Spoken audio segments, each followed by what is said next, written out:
Hello everyone, good morning. This is me Nandita and welcome to my YouTube channel NS Life.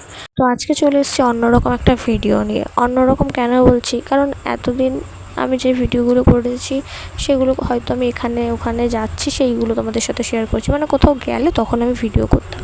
কিন্তু আজকে আমি তোমাদের সাথে আমার ডেলি লাইফস্টাইল ভিডিও শেয়ার করব। যেহেতু এটা আমার ভ্লগিং চ্যানেল, তাই আমার ডেলি লাইফস্টাইল ভিডিও তো শেয়ার করতেই হবে। তোমরা সাথে থেকো, দেখতে থেকো। আর কিছু মানুষ তোমার ওই দু একটা ভিডিও দেখে বা দু একটা ওই শর্ট ভিডিও দেখে ভাবে হয়তো আমি সারাদিন হয়তো এটাই করি। আরে না বাবা, সেটা হয়তো বাবার বাড়িতে থাকতে মেয়েদের বিয়ের আগে হয়, সারাদিন ঘুরে ফিরে খেয়ে বসে দিন যায়। শ্বশুর বাড়িতে সেটা চাইলেও সম্ভব হয় না। তো আমি দেখো সকালবেলা মানে উঠেছি, তো অনেকক্ষণ চাটা খাওয়া হয়ে গেছে। তারপর আমি একটু ঘরটর গুছিয়ে নিচ্ছি, বিছনা একটু গোছালাম, আর ঘরে সব জিনিসপত্রগুলো একটু মোছামুছি করছি, ধুলো পড়ছে। তো এই মোছার জিনিসটা আমাকে রোজই, মানে রোজ বলতে কি 2-3 দিন পরপরই করতে হয়, কারণ একদমই রোডের পাশে বাড়ি। তো তোমরা হয়তো আমার ভয়েস ওভারেও ব্যাকগ্রাউন্ড মিউজিক পাবে, গাড়ির আওয়াজ। তো হলো সেই কারণে 2 দিন পরপরই একটু মোছামুছি করতে হয়, না হলে প্রচণ্ড ধুলো পড়ে যায়। আর আমাদের ঘরটাও যেহেতু মাটির, মানে নিচে আমাদের মেঝে করা হয়নি এখনও, মাটির রয়েছে, সেই কারণে আরও বেশি ধুলো হয়। আবার কিছু মানুষ আছে যাদের কিনা আমার এই ভিডিও করা নিয়ে অনেক সমস্যা। তারা হলো পাড়ায় গিয়ে পরনিন্দা পরচর্চা করবে, এতে কোনো সমস্যা নেই।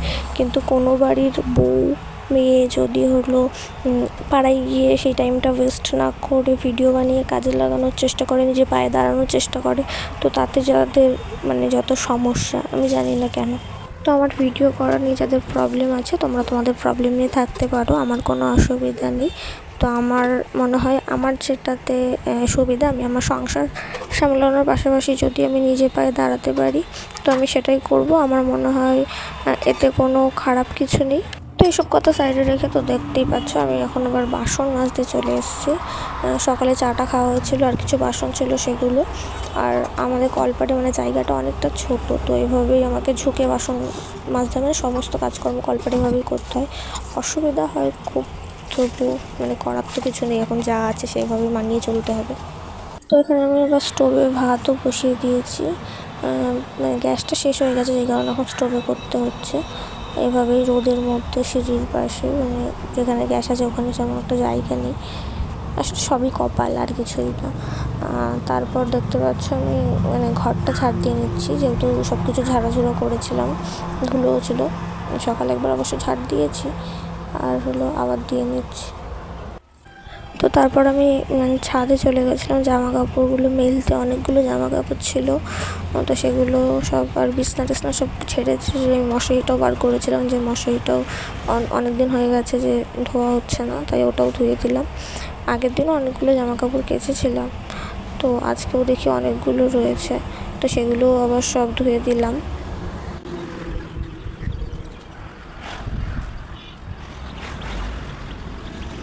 তো তারপর স্নান খাওয়া দাওয়া করে একটু ঘুমিয়ে গেছিলাম, আর ভিডিও করা হয়নি। আর বিকেলবেলা দুজনে একটু বেরিয়েছিলাম, অ্যাকচুয়ালি বেরিয়েছিলাম আমি আমার দরকারেই, একটু পার্লারে যাব বলে। আসলে একটু আইব্রো করানোর ছিল, এছাড়া তো পার্লারে আমার কখনো কোনো কাজ থাকে না, আইব্রো করানোর জন্য একটু যাই।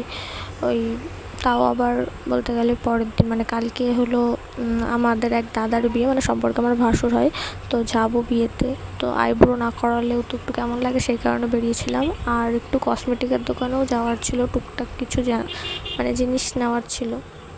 তো আমি আইব্রোটা করে বেরোলাম, বেরিয়ে দেখি আমার বর মানে পার্লারের বাইরে দাঁড়িয়েছিল, মানে আমাকে নিয়ে গেল ওরকম, মানে যাই জাস্ট আইব্রো করে চলে আসি, তো বাইরেই থাকে।